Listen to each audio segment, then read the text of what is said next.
Welcome to Her Business, Her Voice, Her Conversation. This podcast was created for the boomer woman leaving corporate, and now you're looking to reinvent yourself, become an author, an entrepreneur, a podcaster.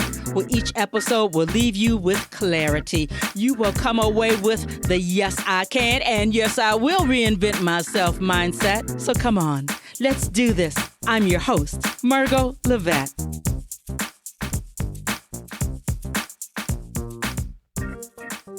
This episode comes to you from Media Package. If your time is precious enough to be a podcast guest, don't you think your content deserves a chance to make maximum impact? Expand your reach? Media Package. Details are in the show notes. Hello, everybody. Welcome back. Margot Levette, another episode. Her business, her voice, her conversation. Well, I am just blown over by all of my guests, but there's something in particular about the author, the speaker, the trainer, this awesome lady who has an unforgettable story that she is going to bring to you. And I'm going to give you a little backstory because most of the time people don't know what really happens behind the scenes, but they are intrigued. Pattie Grimm, that's the lady here. We had this fabulous conversation. Everything was moving on all 89 cylinders. And I played it back and there was this strange noise. And I sent it there. I have a couple of editors. When I can't edit something correctly, I have a couple of fallback people. I sent this piece to the UK. He says, I don't know what this is. I can't fix it. He said, I raised it up. I cleaned it as much as I could. He said, I just have one thing to tell you. Get the interview again. And I felt like this is not supposed to happen. This is not the norm. Not here for her business, her voice, her conversation. But this lady, Pattie Grimm, her story alone and the outcome will have you cheering.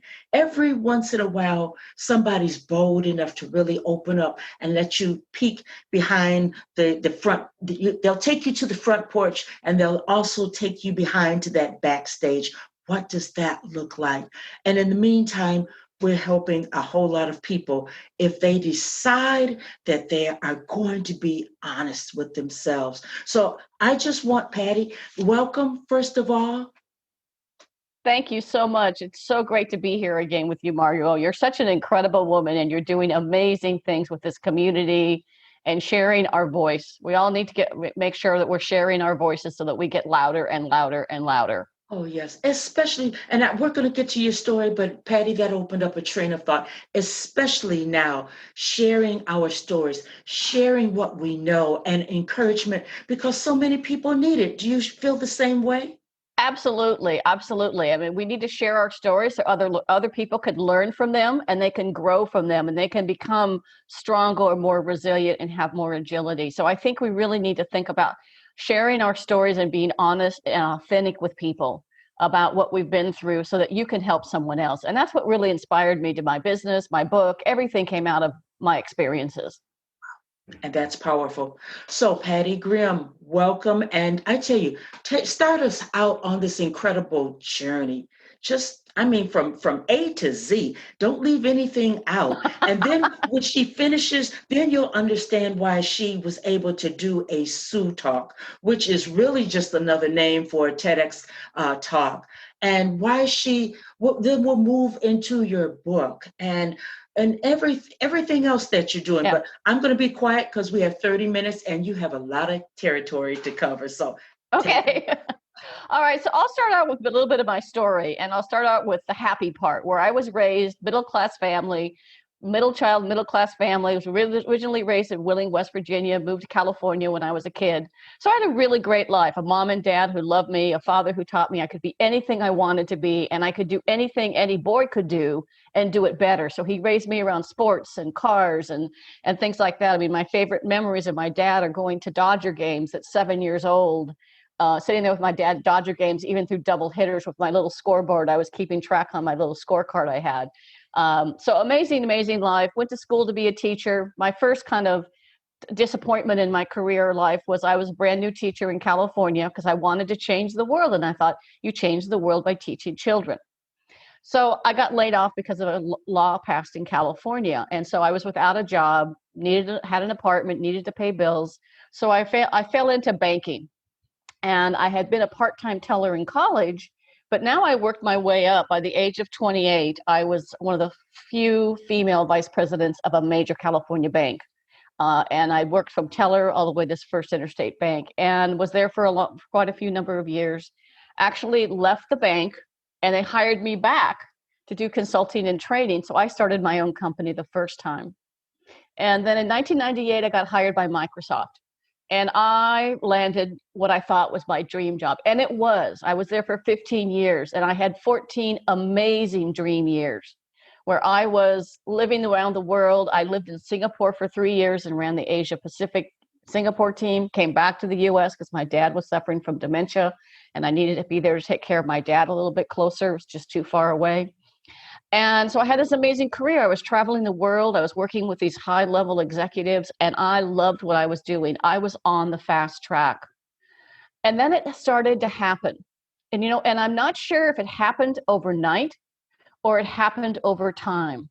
But now I found myself sitting on the bathroom floor in a combination of tears and sweat, trying to get the energy up to get off that floor to go to work that day and put on my Pattie happy face, because I was always the Energizer bunny. I was always the person that was sent to Asia to fix a team over there because it was so bad. I was the person they give the toughest assignments and toughest people to, because I could turn them around. I could turn them into a superstar. And I was that rock star on the top of that corporate ladder. And I started to fall down, rung by rung. And I was trying to grab my way and figure out what was going on. And every day got harder and harder, to that morning I'm on the bathroom floor trying to get the strength up to get dressed and put on that happy face again and walk into the office and be that Energizer bunny for everyone else. And I couldn't do it. So I started going to doctors, nurse practitioners, naturopaths, anybody that would listen to me, clinicians. What's wrong with me? What happened to me? How could I have fallen so far so fast? How could there possibly be something called a depressed Energizer bunny? That's an oxymoron, like Postal Service and the jumbo shrimp. They always say those two words together are oxymorons. Imagine a depressed Energizer bunny. But I put on that happy face, and I would go into the office every day and pretend to be that person that everybody else wanted me to be. But I'd given up on me. I'd given up on what was important to Pattie. I'd given up on my vision for myself, my passion, the things that were so important to me. I'd actually given up on family because I was working 70, 80 hours a week. So I gave up on family. In some ways, I gave up on God in some ways, because I was not praying anymore and say, God, take the wheel. Jesus, take the wheel, please. Somebody tell me where to go. And all these doctors were prescribing me, depression medication to make me happy, and sleeping medicine to make me sleep. And I'm one of those people that's so scared when I read all those things from the pharmacist that said your hair's going to fall out, and you're going to gain weight, you're going to get a rash. I started experiencing all those side effects. They're probably all in my head. But here's the one thing that was one of my critical moments, right? I'm a confessed shopaholic. I can shop till I drop 24/7. Now, I want you to imagine this, listeners. I couldn't go shopping because I couldn't make a decision. I was like paralyzed in fear. I didn't have the courage to do the simplest thing, like buy a pair of shoes. And imagine being at work or even trying to cook for my family. I'd go to make a recipe and I'd leave out half the stuff. So I finally had a doctor tell me if I didn't take care of myself, I'd be dead in 6 months. Literally. And she said, I'm writing you a note or a prescription, basically, to say you're either going to take a sabbatical from work or I'm going to put you on a medical leave of absence. So I took the time off to find myself again, to rejuvenate myself.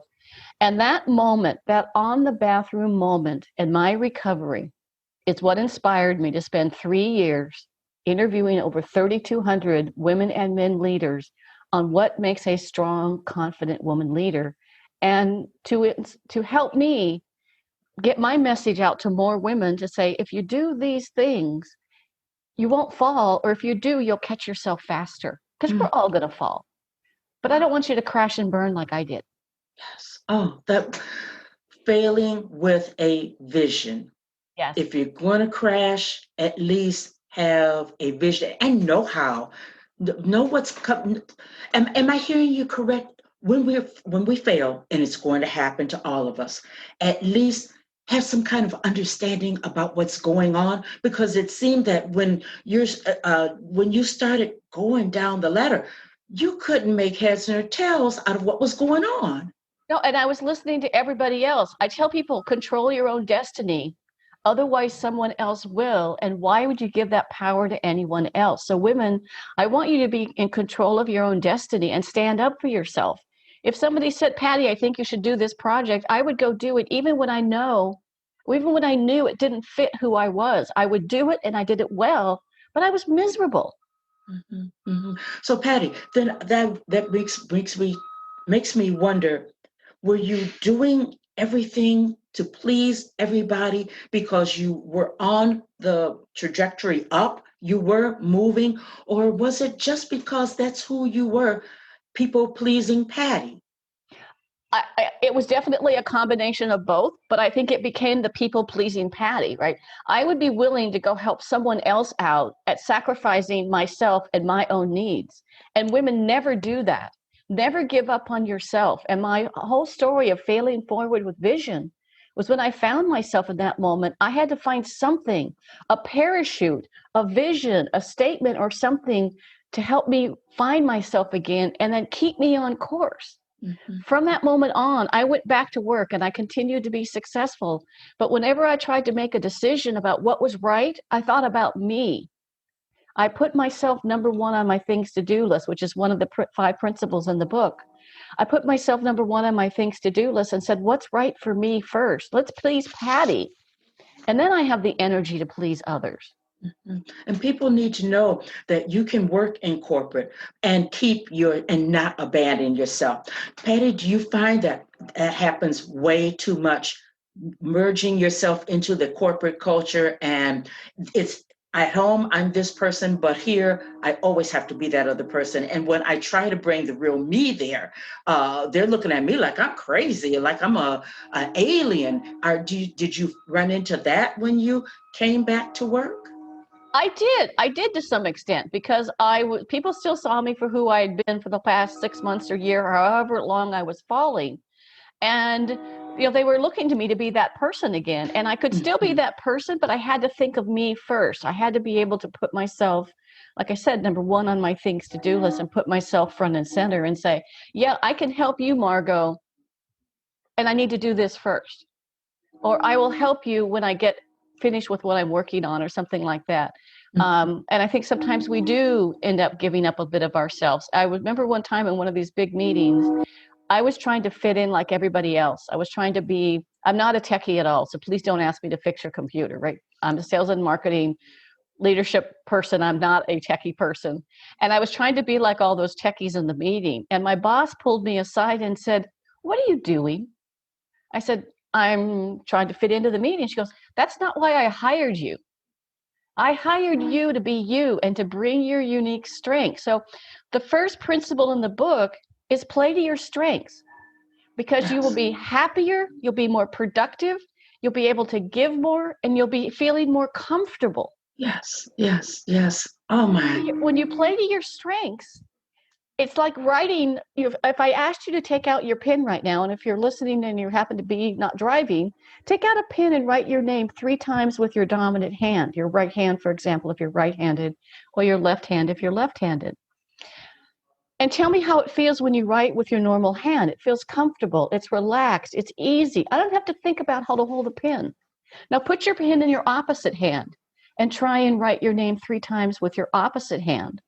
And you're going to find that it's uncomfortable, it's stressful. You'll get a pain in your shoulder from holding your pen in an awkward way. Now you Mhm. can make play to your strengths and find roles that fit your strengths. You can take those areas that aren't strong and get them to an acceptable level. Like, I'm not great at details, but I know I've got to double read things to make sure that I don't make any mistakes. but it's never going to be a strength of mine. I'm never going to be a detailed person or a great time manager and I could take 100 time management courses, but you need to play to your strengths and then find roles and careers that fit your strengths. So when I came back, I stayed in that job, but I also look for opportunities that fit my strengths better. And I make every career and life decision today, clients I work with, women I coach, if I think I can really make a difference for this individual and it fits my strengths. Gosh, if people just walk away with that, I tell you, that will save somebody's life. The stress and the strain, no longer trying to fit into a hole where you really just don't fit. You spoke a couple of times about your book. Are we talking about Quiet Women Never Change History? Here we go. And the heel, oh my goodness, the stiletto heel.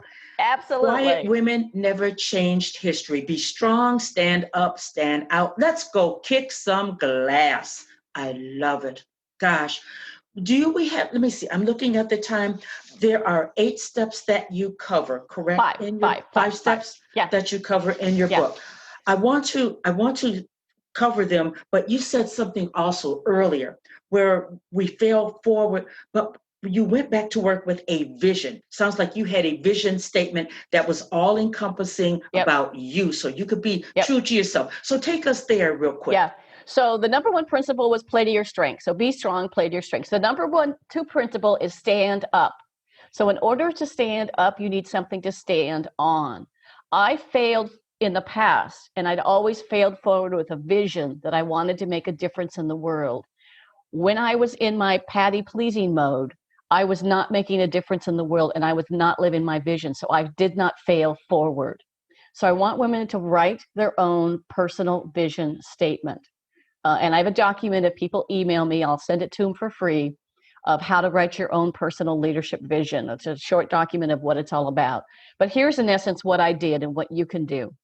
So it's great to have a vision board, but you need a vision statement that you blast all around your home, and that when you're faced with a tough decision, you go to your vision and say, which one of these 2 choices, say you're going to go for a promotion, or you're going to leave the company, you're going to go start a nonprofit.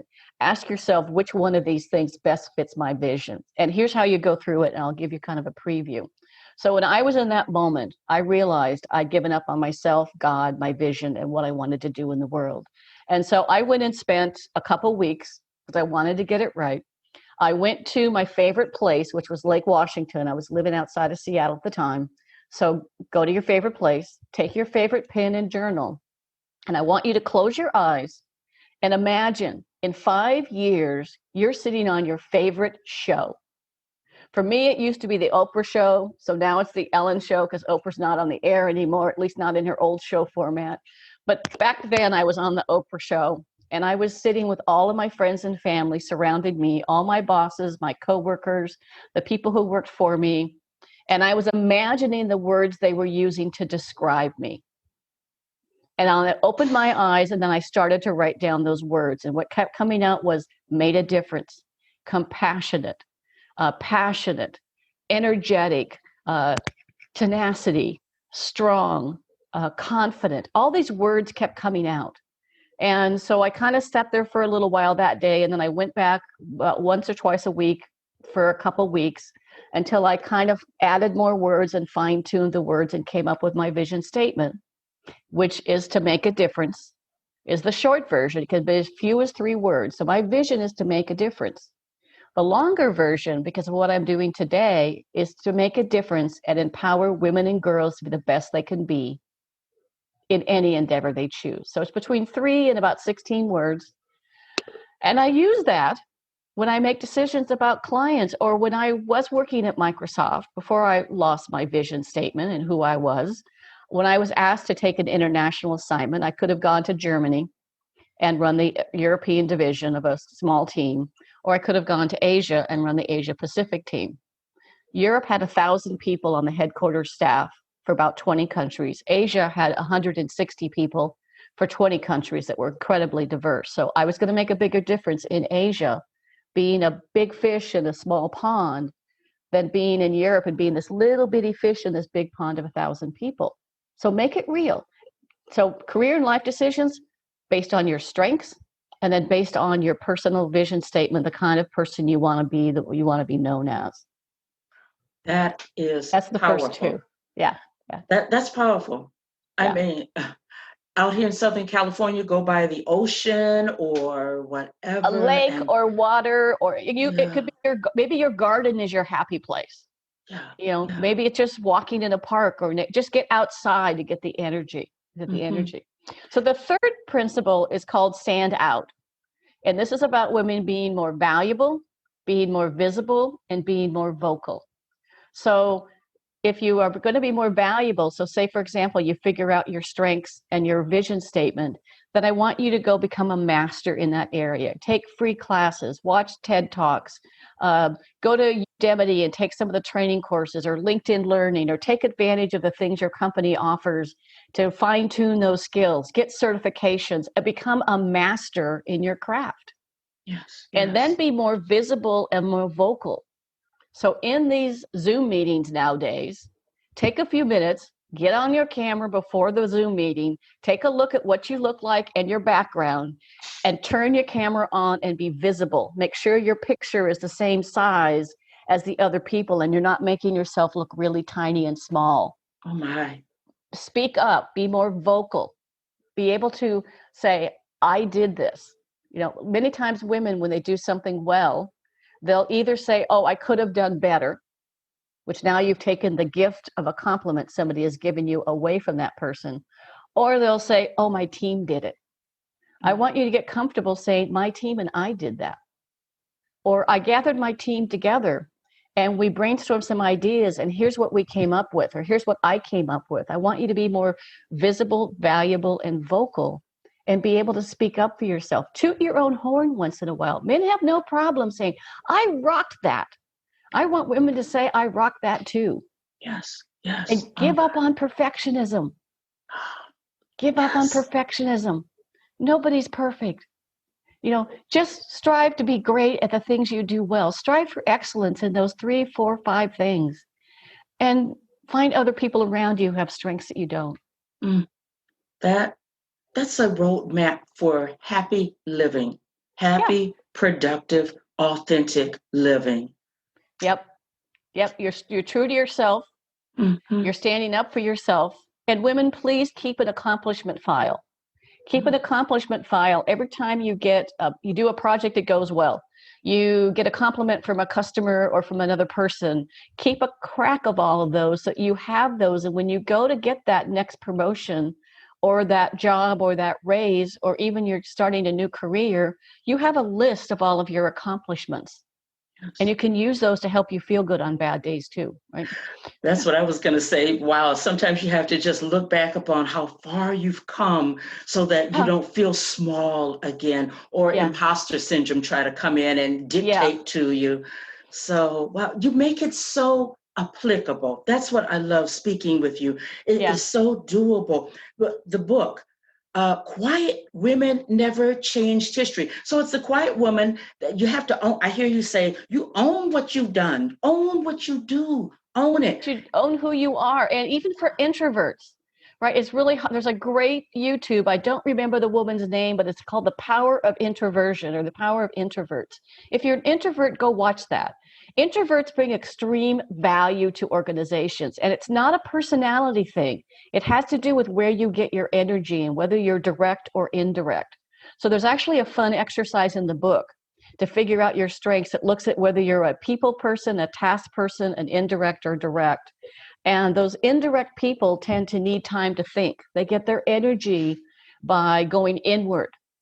So if you ask an introvert a question, they're going to say, well, let me think about it. Or what do you think? They're going to be less direct. If you ask the extroverts, they're going to tell you exactly what they think. Right? Because they think out loud, they talk out loud. They love brainstorming sessions that introverts hate because they don't want to be surprised. They don't like sudden things that are happening to them. So, use the power of who you are. Become a great, strong, confident introvert. You have placed everything all information that we need so that we can reinvent ourselves. We can be truer and better to ourselves. And quiet women never changed history. Be strong, stand up and stand out. Let's go kick some glass. And if you don't do what Patty has, if you don't follow those 5 principles that Yep. she's presented, you're not going to kick some glass. It's Right. just not going to happen. And we still need to kick the glass ceiling because women are still underpaid, underserved, underrepresented. We're celebrating the 100th anniversary of white women's right to vote. You know, white women's right to vote. Colored people of color came a little bit later. Oh, yeah. But we're still underpaid, underserved. There was a big article yesterday that the Citibank appointed their first woman CEO, and woohoo! Wow. There are 8% of the publicly traded companies in the world that have women CEO. 8%. Yeah. So I'll do the last 2 really quickly. So so number 4 is put yourself number 1 on your things to do list. That means live your vision, live who you are, take care of yourself. It's not selfish. So eat, pray, love, take care of yourself, find your energy. Even in today's crazy world, go take 5 minutes and take a walk outside between Zoom meetings or homeschooling. Give yourself a break and take care of yourself because you can't give away what you don't own, and you can't pour from an empty teacup. Yes. Right? So you can't help your children if you can't help yourself. And the last one is pay it forward.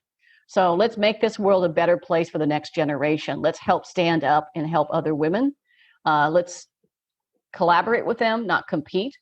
And let's support, not sabotage. I love it. You bought this information. I mean, you really went inside so that you could pull all of this out. And it's consistent information. I mean, I watched you with the Sue Talk and just different things. I went to listen to some of your podcasts, and it's like, this is who you are. This is what you do. So let me tell everybody where they can find your book, because it's necessary. It's mandatory reading right through here. It's simple. It's practical. It's based on those 3,200 interviews. It's case studies, exercises, things you can put all this into place very quickly. Not a ton of time, not a ton of money. It's all about putting yourself number 1 on your things to do list. So they can do 2 things. They can email me at PattieGrimm@live.com, and that's PATTIEGRIMM@LIVE.com. And I'll send them a link, or they can get the free PDF on how to write your personal vision. And they can go to www.womenkickinglass.com/book. And they can get the book for a special podcast offer for your listeners for just $10. That includes $200 in free bonuses, including a video of me walking through the 5 principles in detail. And in the US, it's free shipping and handling. Outside the US, you can still get the book offer and the bonuses, but you pay for the shipping and handling because it just doesn't work out when I'm giving the book away for $10 instead of $18.95 on Amazon. So, and you can also get it on Kindle if you prefer Kindle. Oh, on Amazon. $10. Now we spend that on a Happy Meal for our kids and our grandkids. 2 cups of coffee. Oh, you know it. Ladies and gentlemen, I just had a conversation with someone who was talking about success. This kind of information, this opportunity is going to lead you to success that you never thought you would have. These days, we need to invest in ourselves. And $10, please. This is a no-brainer.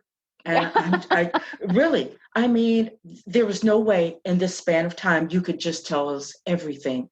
But right. you've put everything in one manageable place. It's not manageable place. It's not like we have to run here and get information and you have us running over there. It's in one place. Study. We have to study this information and take Patty up on, excuse me. And no, I'm not going to edit that one out. We have to study. We have to position ourselves. And as Patty says, we have to put ourselves first. So spend $10. Come on. And then she's put in $200 worth of freebies. Oh my God. It's cream of the crop. Pattie Grimm, thank you, thank you, thank you. That's why we had to come back and have this conversation again, because people are starving and you just fed a whole nation, let me tell you. Well, thank you so much. And Margot, what you're doing is incredible. You're reaching so many people with your podcast. You're bringing so many positive messages. I just want to leave this world a better place for the next generation, for us, and for the next generations to come. I want to leave this world a better place for my children. I know. And when we look at it, we say it's going to take all of us. But those of us, let's position ourselves and let's do what we know to do. So thank you for the compliment. It's a high one coming from you. I mean, Microsoft. Oh my God, she knew Bill Gates. Oh my goodness, what can you say? People always ask me, "Do you know Bill Gates?" I say, "Yes, I met Bill Gates times. I've actually been to his home once." And for an event with 100 other people, but and they say, "Are you one of those Microsoft millionaires?" I said, "No, I'm not. Otherwise, I'd be sitting on a Jamaican island with a cocktail with an umbrella in it." But you know what? You came out of microwave. You came out of Microsoft with so much information. You're saving and changing the world, Patty.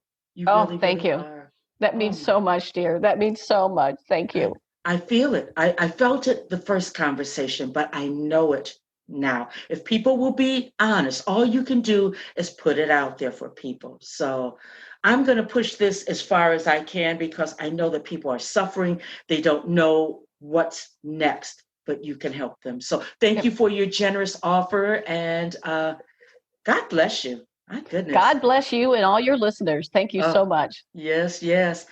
It's always hard for me to stop and say, I'll be back next week, but I must digest, go to Pattie's website. All this information will be in the show notes. So take her up on this generous offer, study. And I look to hear from you how all of this has changed you. All right. Don't have so much pride that you're stuck right here in the now and in the present. You don't have to be sick and out of yourself. Be true to yourself so that you can pour out. You can be a blessing. You can be bigger than you ever thought that you could be because you do have the capacity, because Pattie Grimm did it and you can do the same. So I'm Margot Levette, her business, her voice, her conversation. I'll be back next week with a brand new episode right here. So in the meantime, wash your hands, put on your mask, and stay safe. Bye-bye now. Bye-bye, everybody. Thank you.